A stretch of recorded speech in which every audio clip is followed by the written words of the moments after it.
Alright, so we're getting ready to shape our side pieces, and I just wanted to go over a couple of ways that we could do this. And you're looking at this end here, so that'll become the top.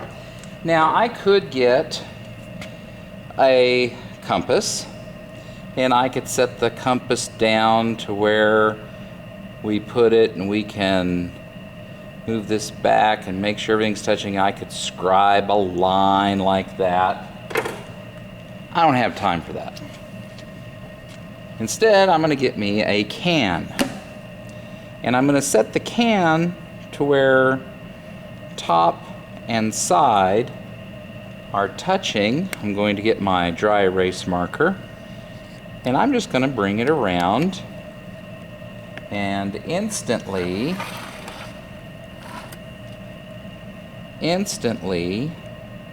I have created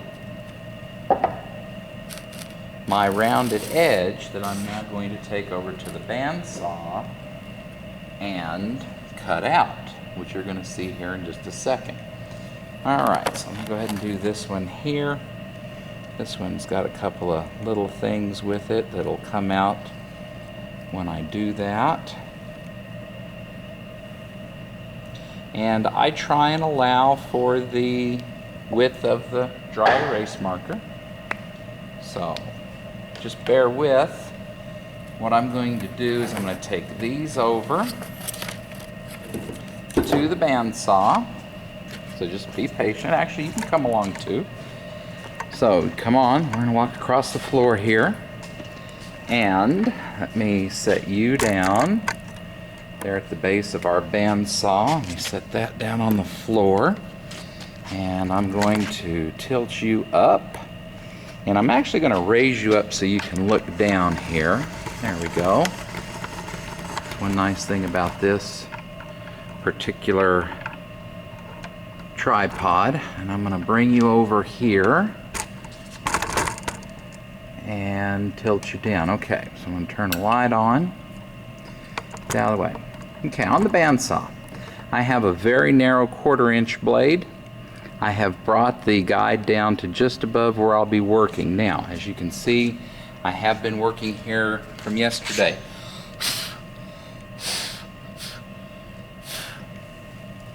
Okay, the trick with the bandsaw is that I'm going to follow the line, but I'm going to have a pivot point, and I'm going to pivot this through the saw. The saw doesn't move, the material moves. And as I try and tell the kids when we're teaching them the bandsaw, you have to be able to imagine a pin right here, so that when I pivot, the bandsaw itself is going to follow this line. So, face wheel down, we're up to speed.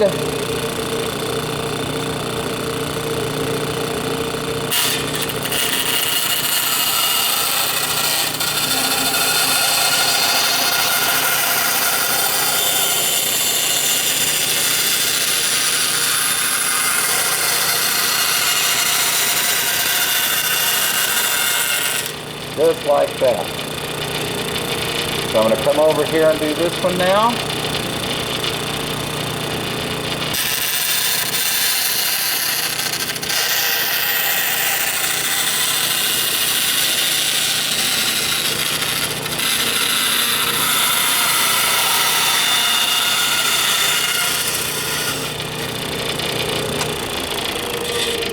Okay, we're going to turn that off. But as you can see, oops, sorry about that. So here's my curves. Now we've got a little bit of an issue right here.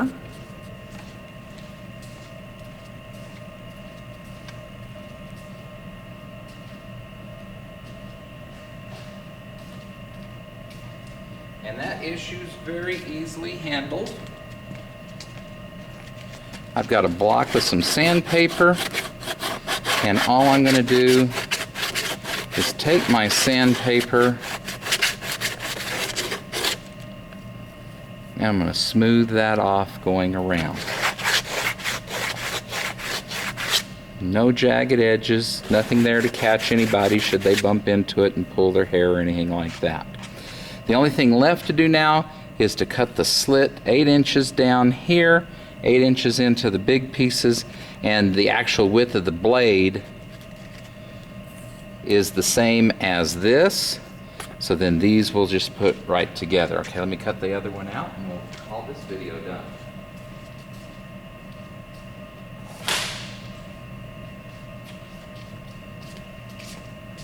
One thing, please make sure that the saw is stopped before you remove the pieces. These blades, it's very easy to get your fingers in there.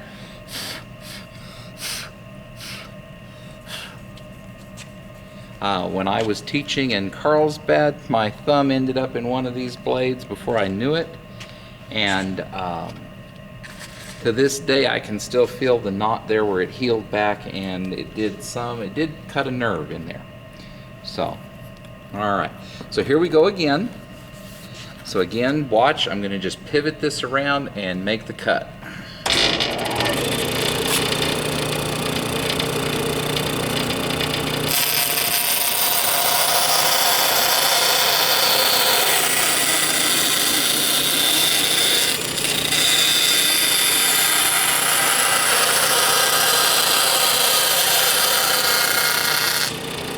Like that.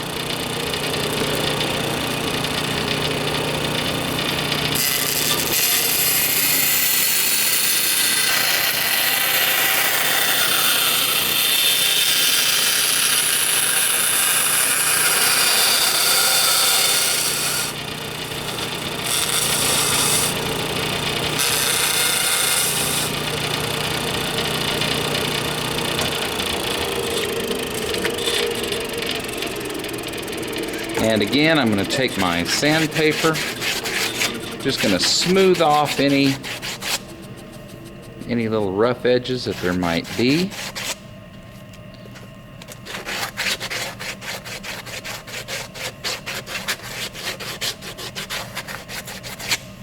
And just like that, we're done. And that's going to finish this video on the shaping part. Now, when we come back for the next video, I will show how we do the notches for both the side stands and for the big piece, the upright, and then we're going to put it all together and see if it actually works. So I will see you in the next video.